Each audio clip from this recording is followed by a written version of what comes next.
Paname. Ici c'est Paname. Ici c'est Paname. Ici c'est Paname. J'ai la tronche du parigot, le cœur qui palpite. On chante, on crie, Paris est magique. Le rouge, le bleu, fier de nos couleurs. Le parc en feu, ressens-tu la ferveur? Yo, salutations mes humains COP, j'espère que vous vous portez bien et bienvenue sur la chaîne. Bon week-end à toutes et à tous. On se retrouve pour le débrief de cette 33e journée de Ligue 1. Nos Parisiens qui avaient pris la direction de Montpellier ce soir pour affronter une équipe malheureusement déjà relégable. Ah, c'est la vie, c'est comme ça, c'est la dure loi du football. Il y en a qui montent, il y en a qui descendent. Nos Parisiens se sont imposés en terre Montpellier-Rennes, 1 but à 4. C'est très bien. Quelle bonne semaine pour nous, les gars. C'est fantastique. C'est merveilleux. On se qualifie pour la finale de la Champions League. C'est incroyable. On va jouer une finale de Coupe de France contre le Stade de Reims. Et là, ce soir, championnat, tranquille, à la cool. T'envoies les titis, tu remanies ton équipe, t'es dans la gestion. Bravo Lucho! Bravo Lucho! Et tu reviens avec les 3 points. Bon, oui, c'est une équipe relégable en face, certes, mais voilà, c'est une équipe remaniée. Donc forcément, tu peux aussi avoir des appréhensions. Tu te dis, cette équipe parisienne peut craquer à tout moment, mais ça n'a pas été le cas. Bref, on s'abonne à la chaîne si ce n'est toujours pas fait. La petite clochette à côté, on clique dessus pour les notifications, le référencement. On met son plus beau pouce bleu et on lâche son petit commentaire.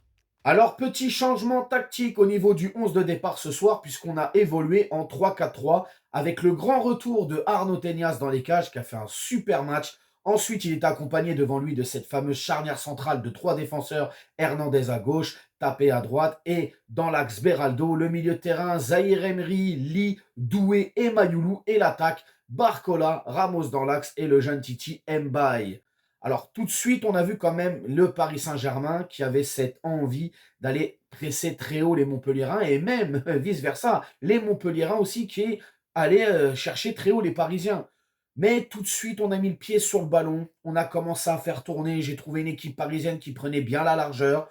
Voilà, on a mis en place notre jeu, on faisait tourner, on essayait de trouver des solutions. On s'est fait des frayeurs, On s'est fait quelques frayeurs, on s'est mis un petit peu en danger, on a perdu des ballons, tout ça. D'ailleurs, à un moment donné, Tenias va nous sauver littéralement parce qu'il aurait pu avoir 1-0 pour Montpellier. Il fait cette manchette, je crois, sur un tir de Koulibaly. Donc voilà, c'est très bien. Première mi-temps, alors, c'était pas fameux non plus, il n'y avait pas une grosse intensité. J'ai quand même senti les Montpelliérains qui auraient pu nous faire mal, par moment, voilà, dans ces pertes de balles où tu sentais des Montpelliérains qui se projetaient vite très haut, qui allaient très vite vers notre cage, qui justement voulaient tout de suite nous faire mal, mais on a su quand même contrôler la chose, et j'ai bien aimé aussi la solidité défensive de Beraldo. J'ai trouvé qu'on était bien en place. Hernandez aussi était plutôt pas mal. Tapé, bon, il n'a pas été trop sollicité sur son côté. Ils ont pu jouer sur le côté de Hernandez. Mais voilà, dans son ensemble, cette première mi-temps, je vais la donner pour Paris, certes, mais ouais, je ne vais pas dire 50-50. Mais voilà, ça se rendait les coups quand même si on a vu une équipe montpelliéraine qui commençait à baisser d'intensité. Forcément, au bout de 20 minutes, t'es carbo quand tu joues contre le Paris Saint-Germain. Ah bah oui, si les équipes de Première Ligue sont carbo au bout de 20 minutes, c'est pas Montpellier qui va résister aussi. Je vous le dis, les gars. Alors, j'ai aussi bien aimé la permutation entre certains joueurs parisiens. À un moment donné, oh là là là là, le repli défensif de Warren qui vient justement tacler ce ballon. Euh, Très belle initiative, applaudie par Luis Enrique. Va y avoir aussi à un moment donné cette magnifique relance d'Arnaud Tenias qui va lancer dans la profondeur Barcola. Et là, Barcola qui met une magnifique frappe sur la barre transversale. Malheureusement, l'ouverture du score n'arrivera pas là puisqu'il va arriver plus tard dans un échange entre Zahir Emery, Mayoulou, Mayoulou, Zahir Emery. Et là, une magnifique frappe de Mayoulou qui vient culbuter les cages montpelliéraines. Le gardien montpelliérain ne peut rien faire. 1-0 pour le Paris Saint-Germain à la toute fin de cette première mi-temps, à la 44e si je ne dis pas de bêtises. Donc voilà, Paris plutôt, je ne vais pas dire dans la gestion pour cette première période. C'est pas une grande période parisienne, en tout cas première période parisienne. Montpellier n'a pas non plus profité de certaines choses qui auraient pu être pour nous, comment dirais-je, préjudiciables. Mais bon voilà, dans l'ensemble, c'était une première période, on va dire, à la cool. Alors pour cette seconde période, les gars, coup d'envoi pour le PSG, mais on sent un Paris Saint-Germain avec un autre visage. Je ne sais pas ce que leur a dit Luis Enrique dans les vestiaires, mais ça a dû fonctionner en tout cas, parce que on l'a vu, d'entrée de jeu, beaucoup d'intensité, beaucoup de bonne agressivité, j'ai envie de dire, beaucoup de densité même, gros pressing des Parisiens. Ils ont terminé le travail au niveau des Montpelliérains. Les Montpelliérains qui n'y arrivaient plus, ils étaient asphyxiés, les bonhommes. C'était très compliqué. D'ailleurs, ça va fonctionner, puisque d'entrée de jeu, je crois, à la 49e minute, on va ouvrir le score encore une fois. 2-0 pour Paris. Magnifique. Lancé dans la profondeur, Mbaye qui, avec beaucoup de lucidité, va voir justement El Pistolero, qui est dans l'axe. Gonzalo Ramos qui va avoir le ballon, et là, il va tirer 2-0 pour Paris. Magnifique. On sent les Montpelliérains, beaucoup de mal, hein, dès qu'ils ont le ballon, ça perd très vite le ballon. Comme je te l'ai dit, gros pressing des Parisiens. Là, les Parisiens, ils sont vraiment, ils sont là, ils sont comme un poisson dans l'eau, ils sont tranquilles. D'ailleurs aussi, on peut dire un grand bravo à toutes les personnes qui ont fait le déplacement, hein. Le collectif Ultra Paris n'était pas de la partie, puisque, vous le savez, les autorités aiment bien, voilà, aiment bien faire un peu du zèle, hein, profiter de leur statut et forcément liberté pour les ultras, j'ai envie de te dire. Donc voilà, il y avait quand même des supporters qui étaient là-bas et qui m'ont bien fait rire, hein, à travers l'écran. On entendait, c'était drôle, hein, le chambrage et tout, et puis ça a surtout supporté. Donc voilà, c'est très bien. En tout cas, galvaniser nos Parisiens, ils sont bien, ils sont dans leur match. Alors, il va y avoir encore une fois un but pour le Paris Saint-Germain. Et cette fois-ci, c'est Désiré Doué, hein, qui va venir dans la surface. Il va être légèrement accroché, penalty sifflé, transformé par Monsieur qui? El Pistolero, Gonzalo Ramos. Donc là, il y va de son doublé. Mais c'est pas fini. Paris continue son jeu. Paris met de l'intensité. Paris met de l'agressivité, de la bonne agressivité. Paris continue. Paris. Mais Paris, il y a des changements. Ah oui, puisque Barcola va sortir, va laisser sa place pour Camara. Doué va sortir, va laisser sa place pour Zaguet. Ah, catastrophique, Zaguet. Ah, c'est compliqué, frérot. Lui, je sais pas, il a pas de niveau, hein, c'est dur. Oh là là là là. C'est très très dur, le Zaguet. Bref, là, tu sens qu'il y a un petit moment de flottement et Montpellier va aller mettre son petit but. Mais c'est pas terminé. Tu mets un but, je te réponds. Et là, magnifique. Teignas. Oh là là, Teignas. On peut le dire, passe décisive.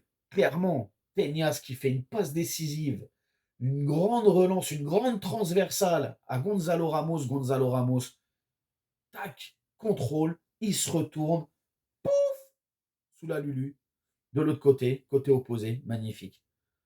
4. 4 buts à 1 pour le Paris Saint-Germain. La gestion a été bonne ce soir. Certains se sont mis en valeur, se sont montrés comme Gonzalo Ramos et d'autres. Certains auraient dû se montrer, hein, des joueurs, on va en venir après, parce qu'on va parler des tops et des flops, même si on est en fin de saison, que ça compte plus vraiment, on va dire, mais il faut quand même dire des choses. Donc dans l'ensemble, très bon match des Parisiens. On revient avec les 3 points et c'est tout ce qu'il fallait, de toute manière. Les tops et les flops, mesdames, messieurs. Bon, dans les tops, je vais mettre forcément Arnaud Teignas, puisque moi, pour moi, ce soir, il a été très bon. Il n'a pas beaucoup joué, quasiment pas du tout de la saison. Est-ce qu'il a joué pendant cette saison? Je me rappelle plus trop. On a tellement enchaîné le match, frérot. Mais en tout cas, ce soir, il a été très bon. Je vais mettre, bien évidemment, Gonzalo Ramos. Je suis obligé de le mettre. Le mec, il te met un triplé ce soir. Il est décisif. Il défend. Il attaque. Il vient, il s'excentre. Il fait jouer. Il ramène le surnombre. Tu peux rien dire. Gonzalo Ramos, c'est incroyable. Et bien évidemment, je vais mettre Mayoulou. Alors, j'avais le choix entre Warren et Mayoulou. Warren qui a fait plutôt un bon match, mais Mayoulou, je l'ai trouvé un peu plus en jambes. C'est un peu plus montré. Donc voilà, je vais mettre Mayoulou dans les tops. Au niveau des flops, les gars, eh ben, excusez-moi, mais je vais mettre Doué. Pourquoi je mets Doué? Vous allez me dire, OP, il est fou. Non, je mets Doué parce que voilà, pour moi, ce genre de match, c'est là où tu dois faire la différence. Tu es quand même quelqu'un d'important dans l'équipe par rapport à certains qui étaient là titulaires et tu n'as pas su faire la différence. C'est quand même dommage. Je vais mettre aussi Barcola. Oui, alors il fait un super tir sur la transversale, pas de problème. Mais voilà, Barcola, pour moi, il y a un problème. Je ne sais pas ce qu'il a. C'est mental, c'est psychologique, je ne sais pas. Tu as l'impression qu'il n'est pas dedans. Il était très nerveux. À un moment, il prend le ballon, il dégage. Bon, bref, je mets Barcola. Alors, c'est des flops. Attention, quand je dis flop, c'est pas catastrophique. Mais bon. Par contre, celui-là, là, le dernier, oui, celui, c'est une catastrophe. C'est Zaguet. Alors, Zaguet, frérot, à part dire qu'il n'a pas de niveau, son entrée, elle est... wow, on va arrêter d'en parler. Donc, voilà, les gars. Allez, au niveau de la note du match, qu'est-ce que je pourrais mettre? Je vais mettre un petit...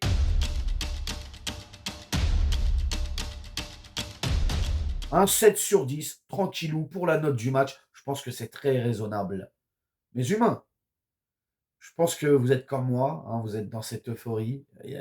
Le 31, on va à Munich, c'est incroyable. La finale de la Champions League, il y a une finale avant aussi à jouer, il y a aussi un match contre Auxerre à jouer, bien évidemment. On n'oublie pas, mais voilà.